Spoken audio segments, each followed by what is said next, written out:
જુઓ આ દ્રશ્યો, આ કોઈ સર્કસ નથી, પણ વડોદરાના વાઘોડિયાના રસ્તા પર દોડતું મોત છે. શું ખિસ્સા ગરમ કરવા માટે લોકોના જીવ સાથે આવી રમત રમાશે? આજે વાઘોડિયામાં જોખમી વાહન સવારીનો વધુ એક વિડીયો સામે આવ્યો છે. વાહન ચાલકોએ રૂટ બદલ્યો અને નિમેટા થઈને વાહનો પસાર થયા. રસ્તો બદલ્યો, દાનત નહીં. વાહનની અંદર મુસાફરો ખીચોખીચ અને છત પર બાઇકો અને પોટલાના ડુંગર. આને બેદરકારી કહેવી કે પછી ગુનો?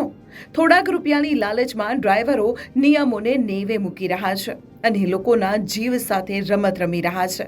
સવાલ એ છે કે શું તંત્રની નજર આ જોખમી સવારી પર નથી પડતી, કે પછી કોઈ મોટી દુર્ઘટનાની રાહ જોવામાં આવી રહી છે?